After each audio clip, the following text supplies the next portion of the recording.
Saviez-vous qu'une simple lame, courbe du 8e siècle, surpasse encore la tronçonneuse moderne? On vous a dit que la nouveauté est toujours préférable, que le progrès signifie plus de complexité et de puissance. Mais, et si les outils les plus perfectionnés avaient été inventés il y a des milliers d'années? Aujourd'hui, nous allons vous révéler 10 armes anciennes si parfaitement conçues qu'elles sont encore utilisées de nos jours. Ce ne sont pas des reliques, mais des chefs-d'œuvre d'efficacité que la technologie moderne ne parvient souvent pas à égaler. Attendez de voir l'outil vieux de 70 000 ans qui a transformé des civilisations, de l'Égypte à la Nouvelle-Zélande. Vous ne regarderez plus jamais un simple instrument de la même manière. Ces inventions prouvent que l'ingéniosité humaine a atteint la perfection bien avant l'ère des machines. Chacune d'entre elles raconte une histoire de génie née du besoin de survie. Après cela, vous comprendrez que le progrès ne signifie pas toujours remplacer l'ancien par le nouveau. Ceci n'est pas un symbole de mort tiré de film, mais un outil révolutionnaire pour la vie. Bien que les origines exactes de la faux se soient perdues dans le temps, son véritable essor est survenu avec les innovations agricoles de l'époque carolingienne. Vers le 8e siècle, son utilisation s'est généralisée à travers toute l'Europe. Pour la première fois, les agriculteurs pouvaient récolter et stocker d'immenses quantités de foin. Cela a permis à leur bétail de survivre aux hivers rigoureux, entraînant une expansion massive de l'agriculture. Un simple outil est devenu le moteur de la révolution agraire du Moyen Âge. Les forgerons d'autrefois ont créé 2 modèles ingénieux. La faux anglaise possédait une lame lourde et rigide pour les travaux difficiles, tandis que la faux autrichienne avait une lame plus légère et plus souple. La faux autrichienne pouvait être affûtée directement au champ à l'aide d'un petit marteau et d'une enclume. Ce processus, appelé le battage, permettait d'amincir et de renforcer le tranchant du métal sans meulage. Cela signifiait que l'outil le plus important d'un fermier pouvait durer toute une vie. La technique de battage transformait une lame ordinaire en une arme auto-affûtante. À présent, la partie qui semble impossible. En plein champ, un faucheur expérimenté est non seulement plus silencieux et plus propre qu'une tondeuse à essence, mais il est aussi plus rapide. Cela est prouvé année après année au festival Green Scythe au Royaume-Uni, où la force humaine bat systématiquement les machines à essence. Le long manche courbé de la faux est un système ergonomique parfaitement conçu. Il transforme l'élan du corps en une coupe fauchée impeccable en utilisant la physique du mouvement humain. La faux avait atteint la perfection dans l'art de couper, mais pour construire le monde, l'humanité avait besoin d'un outil qui perfectionne l'art de façonner. L'herminette est un outil préhistorique. C'est l'un des premiers outils de menuiserie spécialisés de l'humanité, les exemples les plus anciens remontant à environ 70 000 ans. Sa conception est une œuvre de pur génie qui a changé le cours de la civilisation humaine. Contrairement à la lame de la hache, qui est parallèle au manche, la lame de l'herminette est disposée à angle droit. Cette simple rotation change tout, la transformant en un outil pour façonner et lisser le bois. Cette seule invention a lancé l'artisanat à travers le monde. Les anciens Égyptiens utilisaient l'herminette pour créer des meubles complexes, des bateaux et des sarcophages. Ces produits ont été enterrés dans les tombes des pharaons et ont survécu jusqu'à ce jour. À des milliers de kilomètres de là, les artisans maoris de Nouvelle-Zélande utilisaient des herminettes fabriquées à partir de la pierre verte sacrée, le pounamu. Aujourd'hui, l'herminette reste indispensable pour les artisans qui exigent un niveau de contrôle impossible à obtenir avec des outils électriques. Les constructeurs de bateaux traditionnels façonnent les courbes complexes d'une coque de navire, tandis que les constructeurs de maisons en rondins créent de magnifiques textures artisanales sur des troncs massifs. L'histoire de la fossile commence paisiblement dans les jardins et les vignobles de l'ancienne Mésopotamie il y a plus de 3000 ans. Les premières versions étaient de simples serpes pour travailler la vigne et élaguer les arbres. Les Romains ont perfectionné sa conception et l'ont diffusée à travers leur vaste empire. Sa conception est d'une simplicité ingénieuse. La lame lourde et courbée concentre toute la force d'un coup dans une entaille puissante. Un crochet tranchant est utilisé pour tirer et couper les branches. C'est un couteau, une hache et un crochet réunis en un outil d'une redoutable efficacité. La fossile reste l'outil principal des agriculteurs et des forestiers, surtout en Angleterre. Là-bas, elle est utilisée pour l'art traditionnel du plessage, consistant à tresser des branches vivantes pour en faire des clôtures naturelles. Cependant, cet humble outil agricole cache un sombre secret. Il est devenu l'arme nationale de l'Angleterre. Au 15e et 16e siècle, la fossile était bon marché, facile à fabriquer, et chaque fermier savait déjà la manier avec une habileté mortelle. Des armées entières de porteurs de fossiles pouvaient être rassemblées presque du jour au lendemain. Lorsqu'elle s'était montée sur une longue hampe, elle devenait la redoutable Vouge anglaise. Lors de la bataille d'Azincourt en 1415, les porteurs de fossiles anglais ont joué un rôle décisif dans les combats au corps à corps brutaux qui ont anéanti la cavalerie française. La puissance d'une personne munie d'un instrument tranchant est énorme. Mais que se passe-t-il lorsque cette ingéniosité est combinée à la force d'un animal? On obtient une invention qui permet à l'humanité de cultiver la planète entière. Voici l'ancêtre de toutes les charrues. L'arère, ou charrue à gratter, est apparu pour la première fois à l'ère néolithique, il y a environ 8000 ans. Son invention est directement liée à la domestication du bétail et marque le début de l'agriculture à grande échelle. Sa conception est la simplicité même. Une pointe en bois, parfois dotée d'une extrémité en pierre ou en fer, traînée sur le sol. La différence fondamentale c'est que, contrairement à une charrue moderne, l'arère ne retourne pas la terre. Il se contente de gratter un sillon peu profond, créant une tranchée idéale pour planter des graines. Pendant des milliers d'années, les gens ont considéré cela comme une conception primitive. Ils avaient tort.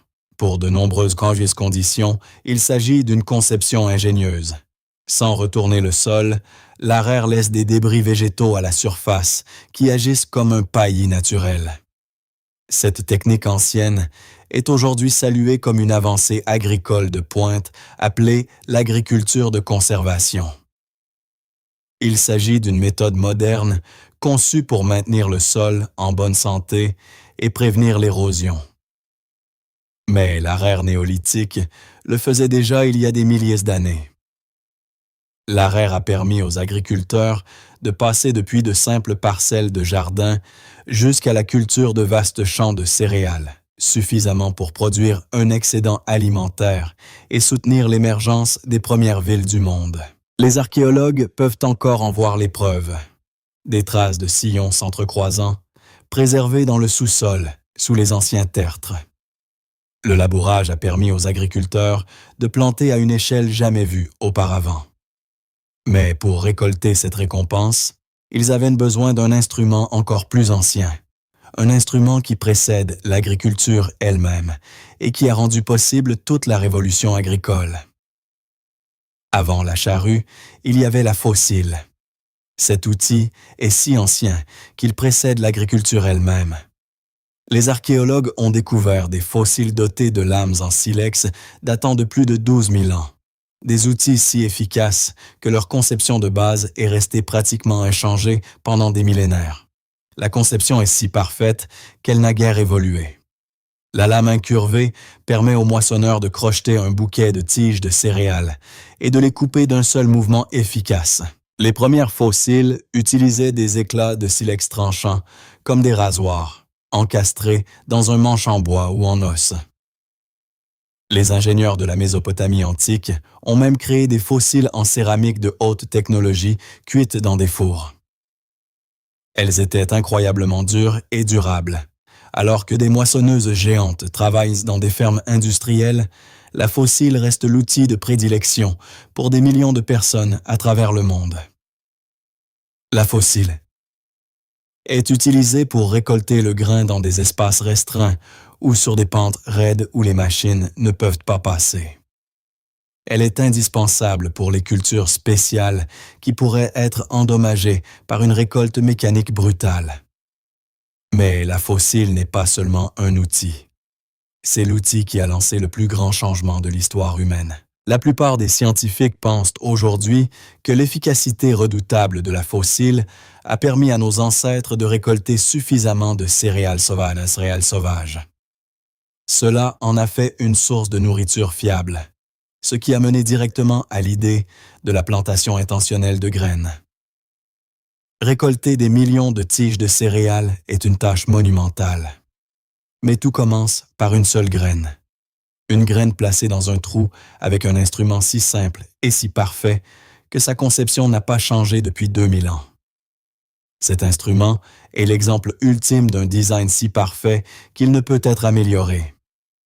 Mentionné pour la première fois à l'époque romaine, le plantoir possède une forme pointue très simple. Parfois muni d'une poignée en T pour plus de commodité, son fonctionnement est d'une simplicité ingénieuse. Percer un trou parfait et régulier dans le sol pour y planter une graine, un jeune plant ou un bulbe. C'est tout, c'est tout. Sa conception est restée exactement la même pendant 2000 ans parce qu'il n'y a rien à changer. Bien avant que l'outil n'ait un nom officiel, les agriculteurs utilisaient des os, des bâtons ou même leurs doigts. Le plantoir reste un outil essentiel pour les jardiniers du monde entier, offrant un espacement et une profondeur de plantation précis avec un minimum d'effort. Avant l'invention des semoirs modernes, le plantoir était un outil agricole de haute technologie. Au 18e et 19e siècle, les ouvriers agricoles utilisaient de longs plantoirs pour ensemencer des champs entiers. Un homme marchait le long des rangées, perçant méthodiquement des trous dans le sol, et un second le suivait, jetant une graine dans chaque trou. Le plantoir est un outil sans pièces mobiles, sans besoin de carburant et sans marge d'amélioration. C'est la preuve physique du principe selon lequel la solution la plus simple est souvent la plus élégante et la plus durable. Alors que nous inventons des machines complexes et coûteuses pour faire le même travail, le plantoir romain vieux de 2000 ans reste plus rapide et plus efficace. Une fois que la graine est plantée, que le grain a poussé et qu'il est récolté, un nouveau problème surgit. Comment séparer la nourriture précieuse des tiges sans valeur? Pendant des milliers d'années, la réponse fut le fléau. Un autre exemple de génie simple. Le long manche en bois est relié par une articulation flexible à un gourdin plus court et plus lourd. Ce gourdin est appelé le batteur. L'ouvrier étalait le grain récolté sur une surface dure et propre appelée aire de battage et le frappait à plusieurs reprises avec le fléau. Le coup violent du batteur brisait les épis, libérant le grain. Les batteuses géantes ont rendu le fléau obsolète dans les grandes exploitations dès le 18e siècle. Mais pour les petits agriculteurs, le fléau reste un moyen pratique et peu coûteux de traiter le grain, permettant un battage doux sans endommager la paille. Après avoir battu le grain, vous vous retrouvez avec un tas pêle-mêle de graines comestibles lourdes, mélangées à des morceaux de tiges et de cosses allégées et non comestibles. Ce déchet est appelé la balle. Pour séparer ce mélange chaotique, les anciens agriculteurs comptaient sur un van, un panier large et peu profond. La technique est purement géniale. Il suffit de ramasser un mélange de grains et de balles et de le lancer doucement en l'air par une journée de légère brise. Le grain lourd retombe directement dans le panier, mais la balle légère et inutile est emportée par le vent. C'est un séparateur idéal qui ne nécessite ni carburant, ni machine, ni pièces complexes. Cette technologie ancienne a été la base de l'industrie américaine du riz pendant plus de 200 ans. De la fin du XVIIe siècle au XXe siècle, les personnes réduites en esclavage en provenance d'Afrique de l'Ouest ont apporté avec elles bien plus que la simple connaissance de la culture du riz. Elles ont également apporté l'art ancien de la fabrication de ces paniers en osiers spéciaux, de magnifiques paniers en herbes odorantes, encore fabriqués par des artisans dans la région côtière de la Caroline du Sud. C'est une continuation directe de cette tradition reliant le Sud des États-Unis à son héritage africain. Les techniques spécialisées de vannerie utilisées dans le Sud des États-Unis sont presque identiques à celles encore utilisées dans des pays d'Afrique de l'Ouest tels que le Sénégal et l'Angola. Ce sont des liens tangibles avec l'héritage africain qui ont survécu et perduré. Tous ces outils, de la charrue au panier, reposent sur l'énergie humaine. Mais pour véritablement développer la civilisation, nos ancêtres ont dû exploiter une puissance bien supérieure à la leur. Ils avaient besoin d'un moteur et ils en ont construit un en bois. Le sillon que nous avons vu plus tôt a marqué un tournant dans l'agriculture.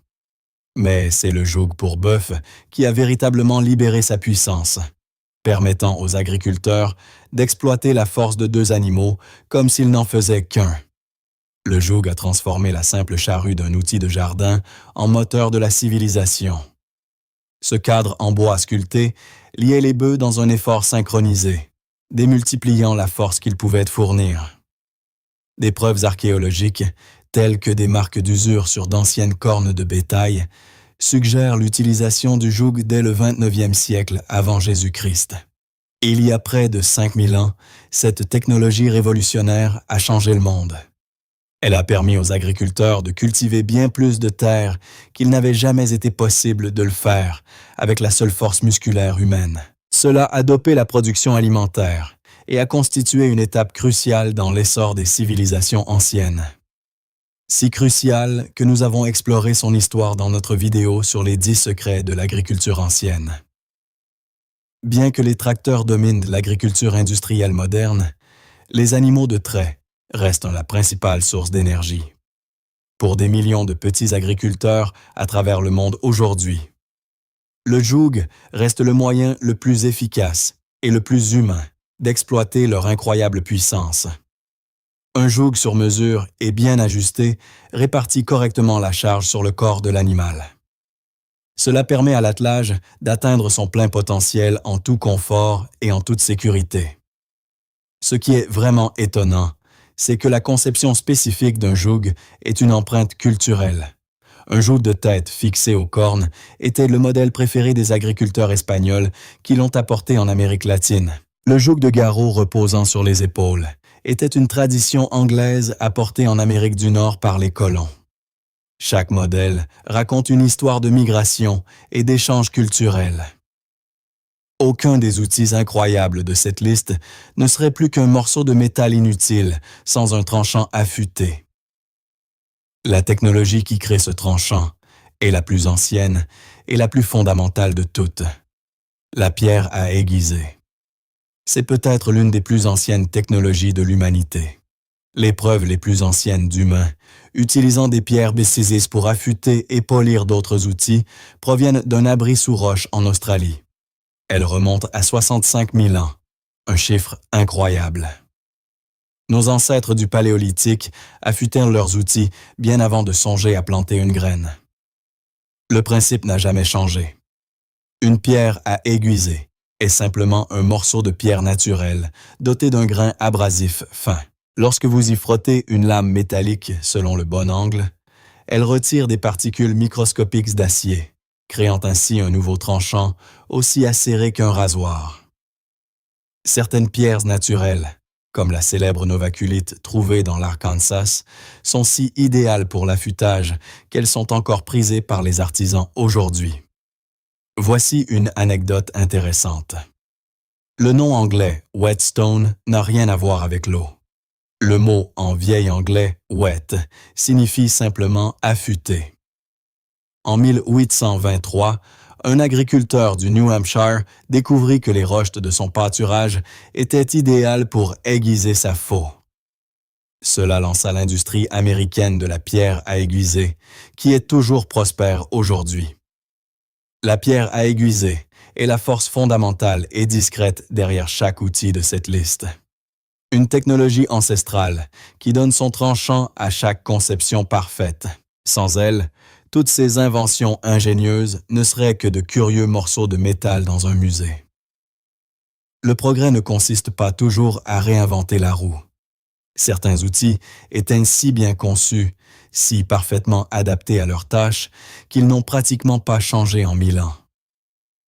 Vous pouvez les mécaniser.